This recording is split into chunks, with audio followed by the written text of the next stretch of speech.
নতুন একটা ব্লগে তোমাদের আবারও স্বাগত জানাই। আর আমাদের আজকে প্রয়াগরাজের দ্বিতীয় দিন, মহাকুম্ভ মেলার দ্বিতীয় দিন। আমরা এখন ঘুরে ঘুরে বেড়াচ্ছি আর আজকের ব্লগটা এখন থেকে শুরু করলাম। এখন আমরা খাওয়া দাওয়া করবো। আগের ব্লগে তোমাদের দেখিয়েছি আমরা যতগুলো পেরেছি আখাড়াতে ঘুরে নিয়েছি। এখন আমরা আরো অন্য কিছুর উদ্দেশ্যে অন্য কিছু সন্ধানে রয়েছি। মানুষজনের ভিড় তোমরা দেখো, পুরো উপচে পড়ছে। বেলা এখন 2:30 বাজে। এখন আমরা লাঞ্চ করব, তারপরে আর প্রচুর ভান্ডারা আছে, তো সেখানে আর খাচ্ছি না, যেহেতু আমরা স্কুটি নিয়ে বেরিয়েছি। তো তো সে কারণে রাখার প্রবলেম হওয়ার কারণে আমরা ভান্ডারাতে খেতে পারলাম না। কিছু একটা খেয়ে নেবো, সেরকম খাবার জায়গা দেখে দাঁড়িয়ে পড়বো, দাঁড়িয়ে খেয়ে নেবো।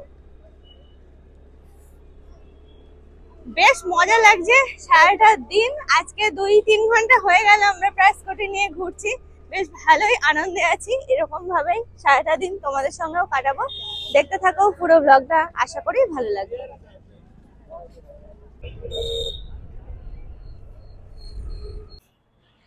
মহাকুম্ভের দ্বিতীয় দিনে বিকাল বেলা থেকে আবার চলে আসলাম তোমাদের সামনে। ব্লগটা তো আগেই শুরু করেছি। খাওয়া দাওয়া করতে একটু রুমে এসেছিলাম আর একটু ফ্রেশ হতে এসেছিলাম। সাংঘাতিক ধুলো, গায়ে হাত পরার অবস্থা মানে দেখার হাল ছিল না। ব্ল্যাক কালারের ড্রেস পরা ছিল, সাদা হয়ে গেছে, তো সেটা চেঞ্জ করে আবারও, যেহেতু ঠান্ডাটা বাড়ছে তো সেই জন্য সোয়েটারটা পরে নিলাম। নিয়ে আবার এখন যাচ্ছি সঙ্গমের উদ্দেশ্যে। আজকে সারাটা দিন এই করব, ঘুরবো ফিরবো, তোমাদের সঙ্গে শেয়ার করব। দীর্ঘ 850 মিটার এই যমুনা সেতু ধরে আমরা এখন যাচ্ছি ঘাটের ওপারটা একটু ঘুরে দেখব। এই সাইডটা তো এই দুদিন ধরে পাই করে ঘুরছি, তা বাদেও ইচ্ছা আছে যে ওই দিকটা একটু দেখায়। তো সেই জন্যই কিন্তু আমি আর অর্পণ দুজন মিলে রওনা দিয়েই দিলাম। দেখি না ওপারটা ঠিক কেমন আর ওপারটাতে ঠিক কি আছে। অনেক ঘোরাঘুরির পরে আমরা আবারও ঘাট পেরোবো বলে নতুন যমুনা সেতু ধরে ওপারে যাওয়ার চেষ্টা চলছে। কেন জানো, এপারটা ঘুরলাম অনেক, জানো তো। আর এই সাইডে একটু জ্যামজটটা বেশি। আমাদের না না আমাদের রুম থেকে অনেকটা দূরে আমরা এসে এখন বসে আছি। অর্পণ বলছে আয় একটু প্রেম করি দুজন মিলে বসে। দেখো জায়গাটা অসাধারণ। নতুন যমুনা ব্রিজ, এটা এর আগের বার আমরা পার হলাম পুরোনো যমুনা ব্রিজ দিয়ে, এবার আমরা নতুন যমুনা ব্রিজের একদম সামনেই বসে আছি। পার হয়ে ওপারে যাব।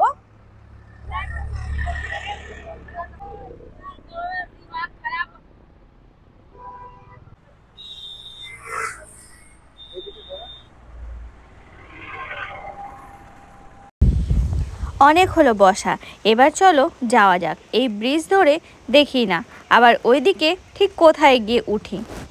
তো এরকমভাবে সারাটা দিন আজকে কাটাচ্ছি পাই করে ঘুরে ঘুরে। আর জানো তো এখানে বসেছিলাম, তোমরা দেখলেই, মানে স্কুটির উপরে বসেছিলাম। তারপর আশেপাশের লোকাল অনেক বাচ্চা কাচ্চা দেখে আমরা না দাঁড়িয়ে সোজা বেরিয়ে আসছি এদিকে। আর এদিকটাতে সেরকম কোনো সিকিউরিটিও দেখলাম না, মানে ব্রিজের এখানে আপাতত এখন নেই। মেলার সময় বা যে যোগগুলো পড়ছে সেই সময় তো অবশ্যই থাকবে, কারণ রাস্তাঘাটে প্রচুর সিকিউরিটি, কোনো রকম এমনি কোনো সমস্যাই হবে না কারোর। আমরা আবার এই যে এখানে চলে আসলাম অস্থায়ী ব্রিজ ধরে, আবারও ওপারে যাব আখড়াগুলো একটু ঘুরে দেখার জন্য। আজকে না ইচ্ছা আছে একটু কিন্নর আখড়াতে ঘোরার, তো দেখা যাক, আগে তো পার হয় তারপরে। আর এই যে অস্থায়ী ব্রিজগুলো দিয়ে সকালবেলা অনেকবার পার হয়েছি। আর এই বিকালের ওয়েদারটা আজকে সত্যিই খুব সুন্দর। রোদ উঠেছে, কালকে তো রোদ ওঠেনি, কুয়াশা কুয়াশা একটা ভাব ছিল মানে যখন আসি আমরা। আর আজকে বেশ ঝলমলে রোদ, ওয়েদারটাও খুব সুন্দর। আজকে সারাটা সকাল খুব ভালো কাটিয়েছি। এমনকি দুপুরের খাওয়া দাওয়া সেরে আবারও যখন ড্রেসটা চেঞ্জ করে বেরোলাম, তখন মনের মধ্যে একটা ইচ্ছার দানা বাঁধলো যে এখানে আমরা কিন্নর আখড়াতে যাওয়া হয়নি সকালবেলা, আজ বিকালবেলা অবশ্যই যাব। তো দেখে নিলাম যে 16 নম্বর সেক্টরে কিন্নররা আছেন, কিন্তু 16 নম্বর সেক্টর ঘুরতে আমাদের কতক্ষণ সময় লাগে সেটাই আবার দেখার বিষয়। আর এই ভিডিওটাতে আমি একটা কথাই বলবো, এই যে সারাটা দিন ঘোরার পরে আমার যেটা উপলব্ধি হলো যে কেউ যদি মানে হাঁটা পথে পুরোটা কভার করতে চায় তা সেটা কিন্তু অসম্ভব ব্যাপার। আর হলো না। আমরা আবারও এখন আসলাম একটু গঙ্গার ধারে। এসে দেখা এখনো সব মানুষজন কিন্তু স্নান করে চলেছে। সে কালকে আমরা সন্ধ্যাবেলা যেমন দেখেছি, আজকেও কিন্তু স্নান চলছে। হ্যাঁ, আর এই যে ব্যারিকেড মতো দেওয়া আছে না, এগুলোর ওপরে তো যাওয়া যাচ্ছে না।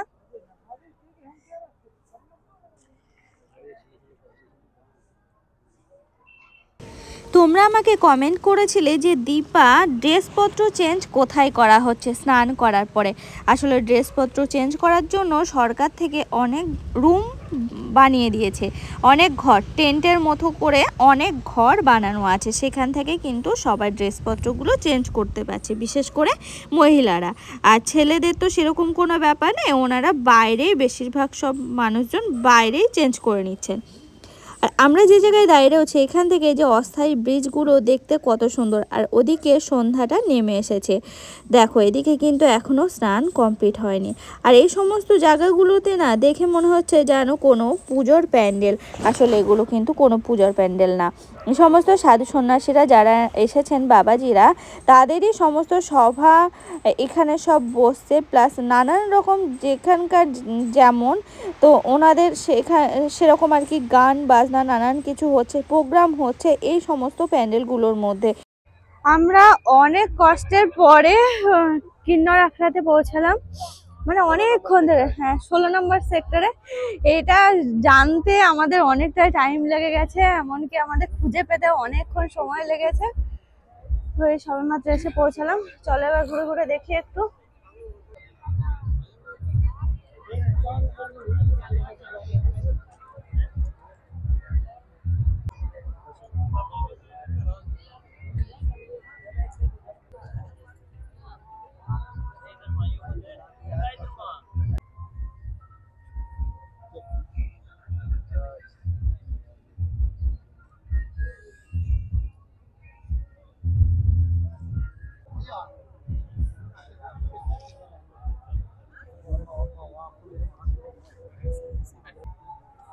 आशीर्वाद दीजिए। कोलकाता से। हाँ हाँ। जल तो जलाल तो आई बला कोटाल तो जल तो जला आई बला कोटाल तो जल।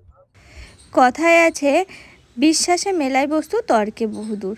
ঠিক সেরকমই আমি কিন্তু কিন্নরদের আশীর্বাদ নিতে ভুললাম না, কারণ আমার মনের মধ্যে একটা বিশ্বাস আছে যে না, আমার জীবনে অনেকটা আমি উপলব্ধি করেছি এদের আশীর্বাদের মধ্যে দিয়ে।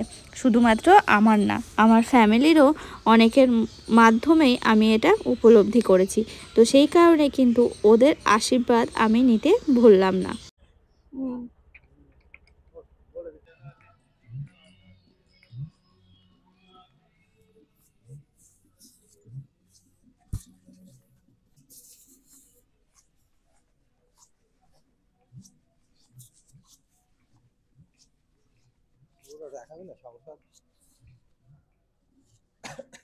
এই যে এখন দেখতে পাচ্ছেন আমাদের পরম ধর্ম সংসদ 1008, এখানে উপস্থিত ছিলেন শঙ্করাচার্য অভিমুক্তেশ্বরানন্দ।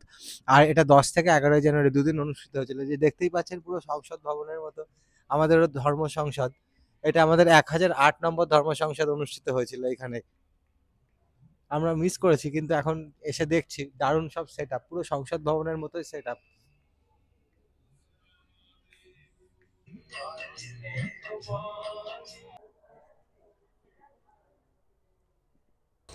আমরা বাইক নিয়ে সারাটা জায়গায় পায়ে পায়ে করে ঘুরে বেড়ালাম। মাঝে মাঝে দাঁড়াচ্ছি সেরকম কিছু দেখলে ঠিক সেরকমই চোখে পড়লো এই সংসদ ভবন। এসে বেশ কিছুক্ষণ টাইম কাটিয়ে বেশ অনেকের সাথে একটু গল্প টল্প করে তারপরে আমরা আবারও সামনের দিকে রওনা দিলাম। এবার হয়তো বাড়ি যাব, তার আগে একটু চাটা খেয়ে নেব। আর দেখো না, এরকমই দেখতে দেখতে আবারও একটা সভাতে আমরা এসে উপস্থিত হলাম। তো এখানে যে সমস্ত গান বাজনা হচ্ছে না, আমি কিছু বুঝতেই পারলাম না, তারপরে চলে গেলাম। অর্পণ তো আমাকে দেখে কি হাসায় না হাসলো। আসলে আমাদের যেমন কীর্তন হয় সেই রকমই ওদেরও কোনো গান বাজনা হচ্ছিল। আর দেখো রাস্তা দিয়ে এখন আমরা অস্থায়ী ব্রিজের উপর দিয়ে যেতে যেতে এই একটা এমন দৃশ্য দেখলাম, এখানে আমরা ভয় পেয়ে গেছিলাম। তারপরে আবার ভয় কাটানোর জন্য আবারও ফিরে আসলাম। এই সমস্ত দৃশ্য যদিও অনেক প্রচুর সিকিউরিটি আছে, তাও সন্ধ্যা হয়ে গেছে। আমি আর অর্পণ যেহেতু স্কুটিতে একা আসছিলাম, হুট করে আমাদের সামনে চলে আসে, তারপর আমরা ভয় পেয়ে গেছিলাম। যাই হোক, ভয়কে কাটিয়ে আমরা আবারও সামনের দিকে এগিয়ে চলছি। তো যাই হোক, এখানে কোনো রকমের ভয়ের কোনো কারণ নেই, যেটা বুঝতে পারলাম, যেহেতু খুবই ভালোভাবে সিকিউরিটির ব্যবস্থা আছে, কোনো ভয় নেই, কোনো কিছু নেই। আমরা এখন গঙ্গার উপর দিয়ে যাচ্ছি ওপারে, যেহেতু আমাদের থাকার জায়গা আছে ওপারে, তো সেখানেই যাচ্ছি। আর তোমরা আরেকজনও আমাকে কমেন্ট করেছিলে যে স্কুটি বাইক কোথা থেকে নেবো। যদি জানতে চাও আমার কিন্তু আগের ব্লগটা তোমরা দেখতে পারো, মানে কালকে বিকালে যেটা দিয়েছি সেটা না, সকালে যেটা দেওয়া আছে সেটা তোমরা দেখে নাও। আমি স্কুটি কিভাবে নিয়েছি, কোথা থেকে নিয়েছি, রেন্টে কত কি পড়লো না পড়লো, আমি ডিটেলস সমস্ত কিছু জানিয়ে দিয়েছি সেখানে। তোমরা কিন্তু যোগাযোগ, যারা যারা আসতে চাও যোগাযোগ করে ওইভাবে কিন্তু নিয়ে নিতে পারো স্কুটি কিংবা বাইক। আর এইখানে আসলে স্কুটি বাইক নিলে আমার মনে হয় সব থেকে সুবিধা হবে ঘোরার ক্ষেত্রে। আমাদের নতুন একটা সকালে আবারও স্বাগত জানিয়ে আমি দীপা চলে আসলাম নতুন একটা ব্লগের সাথে। আশা করি তোমরা সবাই ভালো আছো, আর আমরাও বেশ ভালো আছি। তবে ঠান্ডা খুব বেশি, তো একটু কষ্ট হচ্ছে, তো ঠিক আছে ম্যানেজ করে নিচ্ছি। ড্রেসপত্র খুব একটা বেশি নিয়ে আসেনি, যত সামান্য না নিয়ে আসলেই নয় সেরকম ভাবে নিয়ে এসেছি। তো আজকের সকালে আজকের দিনটাই আমরা আছি, এরপরে আমরা বেরিয়ে পড়বো। তো এখন কোথায় যাচ্ছি না যাচ্ছি আর কি কি তোমাদের সঙ্গে শেয়ার করছি, তো দেখতে থাকো, আশা করি খুবই ভালো লাগবে আজকের ভিডিওটা। চেষ্টা করব এখানে আশেপাশে যে সমস্ত জিনিসগুলো আছে, মন্দির টন্দির যা যা আছে সবকিছু ঘুরে দেখার। চলো এখন বেরোনো যাক। আর আমরা রয়েছি এখানে এই রুমটাতে, মানে এরপরে যে রুম আছে তো সেখানে আছি। জায়গাটা খুব সুন্দর, অনেক বড় ব্যালকনি। এখানে সম্ভবত কোনো অনুষ্ঠানের জন্য এরকম জায়গা করা রয়েছে। তো চলো হ্যাঁ এখন যাওয়া যাক বাইরে। বেরিয়ে পড়েছিলাম কোনো কিছু না ভেবে, যে সঙ্গমের উদ্দেশ্যে যাই, এক পলক দেখে এবার বাড়ির দিকে রওনা দিতে হবে ট্রেন ধরে। তো তারপরে মনে হলো না, আজকে তো বজরংবলী মন্দিরে যাওয়াই যেতে পারে, যেহেতু পুণ্যার্থীর ভিড় এখানে দেখছি পুরো উপচে পড়ছে। দু একটা রাস্তা দেখলাম বন্ধ এখানে আসার, তারপরে একটা রাস্তা খোলা পেয়ে যেই আসলাম দেখলাম প্রচুর ভিড়।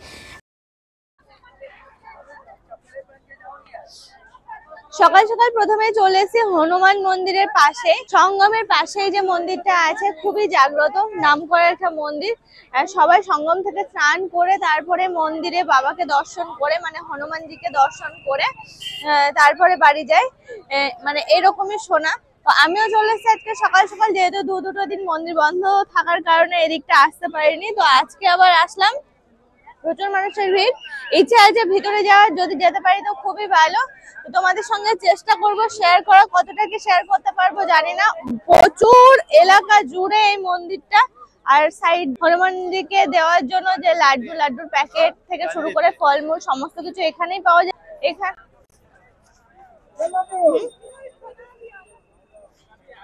পূজার সমস্ত সরঞ্জাম এখানে পাওয়া যাচ্ছে। তো অর্পণ বলে যে ও এখন আর যাচ্ছে না, ও স্কুটি নিয়ে এখানে দাঁড়াবে, আমি এক পাক ঘুরে আসি, যাই দেখি কতদূর যেতে পারি। কারণ শুধু এখানে লাইন নাই, মন্দিরটা অনেকটাই দূরে, প্রচুর মানুষ ভিতরে।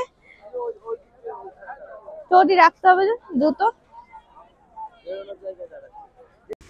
আমাকে রিকা দি, মানে যে আমার রুমটা ঠিক করে দিয়েছে, সেই দিদি বারবার করে বলেছিল, দীপা সঙ্গমটা ঘুরে বজরংবলীকে দর্শন করে এসো। তো যেহেতু দুটো দিন আমাদের বজরংবলীকে দর্শন করার সুযোগ হয়ে ওঠেনি, আজকে দেখলাম যে না সুযোগ হলো, তাও আসার পরে আবারও ফিরে যাচ্ছি। এত মানুষের ভিড়, না গো ভিতরে তো যেতেই পারবো না, কি করি, ঠাকুর হয়তো চাইছে না, সেই জন্য হয়তো যাওয়া হলো না। তো আমি ভাবলাম যে অর্পণকে বললাম, তাহলে চলো মন্দিরের ওই সাইড থেকে, মানে বজরংবলীর মাথার যে সাইডে গেটটা রয়েছে সেই দিকে না হয় গিয়ে একটু বজরংবলীকে প্রণাম করে বেরিয়ে পড়বো। কি আর করে যাব, ভগবান চাইলো না তাই হয়তো যাওয়া হলো না। তো দেখো সেরকমভাবে মানুষের ভিড় দেখছো কেমন, এ তো কিছুই না। চলে আসলাম আমরা এখন মন্দিরের এদিকটায়। ওই যে মন্দিরটা কিন্তু খুব একটা বড় না, ছোটোর মধ্যে, কিন্তু প্রচুর মানুষ আর অনেক জাগ্রত। তো সেই কারণে এত মানুষের ভিড় এখানে হয়। এখানে দাঁড়িয়ে থাকতে থাকতে মনে হলো ভগবান কি আমাকে চাইছে না, আমি কি একটা নজরও আমি দেখতে পাবো না, একটা পলকও কি আমি দেখতে পাবো না বজরংবলীকে, কি যে হবে। একবার মনে হচ্ছে যে যাই, কিন্তু আবার মনে হচ্ছে আমি তো ট্রেন পাবো না, আমার তো আবার বেরোতে হবে, ট্রেন ধরতে হবে। অর্পণ আমার কাছে নেই, ও স্কুটির ওখানে বসে আছে অনেকটাই দূরে, আমি এখানে গেটটা ধরে দাঁড়িয়ে আছি। ঠিক সেই মুহূর্তে জানি না কি হলো, হঠাৎ করে আমার সুযোগ হলো বজরংবলীকে দর্শন করার। এই সুযোগটা তো কিছুতেই মিস করা যায় না বলো। যাক, বাবাকে দর্শন করে আমি এই সবে মাত্র বেরোলাম। এখন বেরোনোর রাস্তায় ঢুকতে হবে। আসলে আমি চলে এসেছিলাম একটা অন্যরকম ভাবে, অন্য রাস্তা দিয়ে। ভিতরে রাস্তা পেয়েছি, লাইনে দাঁড়াতে লাগেনি। আমরা 4-5 জন একটা সাইড দিয়ে চলে এসেছিলাম। যাক, বাবাকে দর্শন করতে পারলাম। এবার যাওয়া যাক। অর্পণ বাইরে দাঁড়িয়ে আছে একা। এরিয়া প্রচুর বড় আর প্রচুর ভিড়। তবে হ্যাঁ, ভিড়ে খুব যে দাঁড়িয়ে থাকতে হচ্ছে তা না, মানে রানিং এ থাকা যাচ্ছে। একভাবে দাঁড়িয়ে 4-5 ঘন্টা এরকম কোনো ব্যাপার না, রানিং ভাবে কিন্তু বাবাকে দর্শন করে বেরোনো যাচ্ছে। যদিও লাইন অনেক বড়, এখানে এইটুকু দেখা যাচ্ছে, কিন্তু অনেকগুলো পাই পাই করে লাইন ঘুরে তারপরে আসতে হচ্ছে। এবার বাইরে বেরো, এ হচ্ছে বাইরের রাস্তা।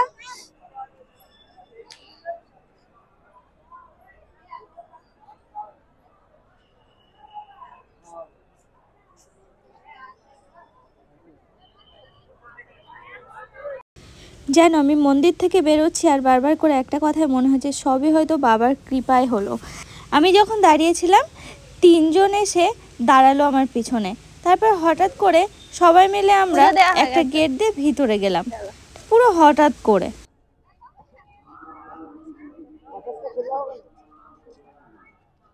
নামবো আমি?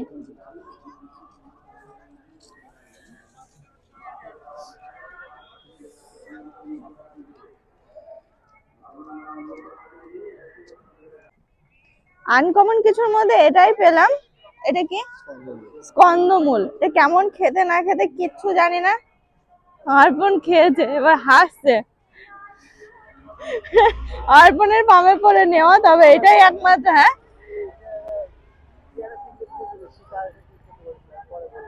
আচ্ছা আচ্ছা।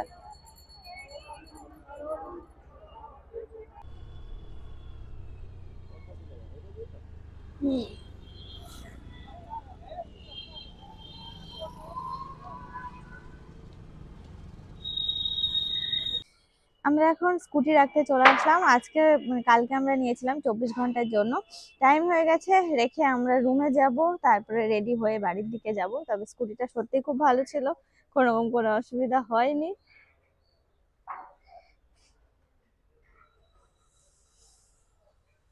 রাস্তা যেহেতু প্রচুর ধুলো, তো সেই কারণে একটু ধুলো হয়ে গেছে। চকচকে গাড়ি নিয়ে গেছিলাম, ধুলো করে রেখে গেলাম। সকলকে জানাই শুভ দুপুর, কারণ দুপুরবেলা আমাদের চেক আউট। এখন আমরা বেরিয়ে যাচ্ছি। আমাদের ট্রেন হচ্ছে 3:40। আজকের ট্রেন হচ্ছে প্রয়াগরাজ জংশন থেকে। তো এখন বেরোই। এখন মোটামুটি ওই 1:45 মতো বাজে। 3:40-এর ট্রেন। এখান থেকে খুব বেশিক্ষণ লাগবে না, 4-5 কিলো, খুব জোর মনে হয় 5 কিলোমিটার কিংবা 5.5 কিলোমিটার মতো হবে। সেখানে টোটো নিয়ে নেবো, নিয়ে তারপরে যাব আমরা স্টেশনের উদ্দেশ্যে। চলো, অনেক ঘোরা হলো আজকে। সকালটা খুব ভালো কাটলো, খুবই ভালো কাটলো। ভগবানের আশীর্বাদে এমন সুযোগ পেয়েছিলাম।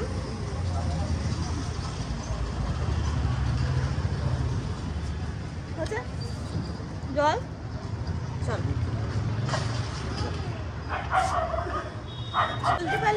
বলতে পারো বজরংবলীর কৃপায় আজকে আমি বজরংবলীকে দর্শন করতে পেরেছি সকালবেলা। হয়তো কোনো রকমের সম্ভব ছিল না, কারণ যে টাইম নিয়ে গেছিলাম আমরা, সকালবেলা গিয়ে দেখলাম তো সাংঘাতিক ভিড়, তোমাদের সঙ্গে দেখালাম। তারপরে অন্য একটা রাস্তা ধরে সেখান দিয়ে গেলাম আমরা, মাত্র 4 জন। তো ওখান থেকে ভগবানকে দর্শন করলাম, বাবাকে দর্শন করলাম, করে বেরিয়ে এলাম। সাথে সাথে বেশিক্ষণ সময় লাগেই।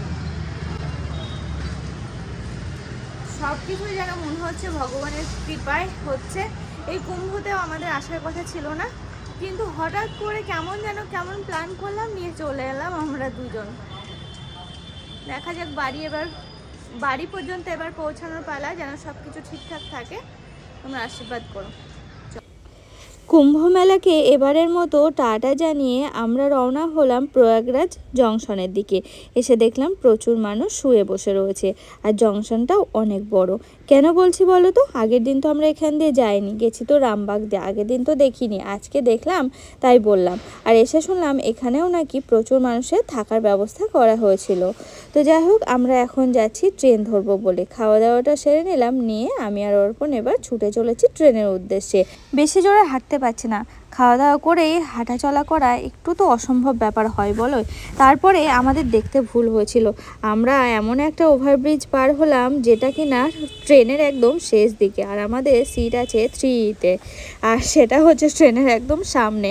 আমাদেরকে কতটা যে হাঁটতে হলো, ট্রেন তো আমরা ওভারব্রিজে থাকতে থাকতেই এসে পৌঁছেছিল। যাই হোক 5-10 মিনিটের মধ্যে ছুটতে ছুটতে আমাকে আর অর্পণকে হাঁপাতে হাঁপাতে আসতে হলো।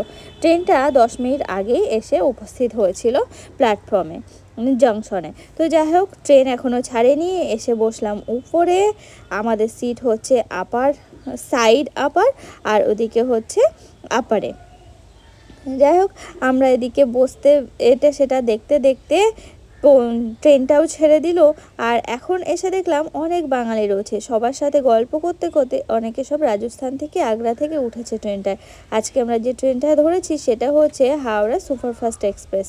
তো সেটা ধরেই আমরা যাচ্ছি এখন হাওড়া। বেশ মজাই যাচ্ছি, সবাই আমরা গল্প করতে করতে যাচ্ছি, কুম্ভ মেলার গল্প, নানান কিছু গল্প এই করতে করতে পৌঁছে গেলাম আমরা সকালবেলা হাওড়াতে। ট্রেনটা বেশ কিছুক্ষণ লেট করেছে। যাক হাওড়া থেকে বেরিয়ে চলে যাব আমরা শিয়ালদা।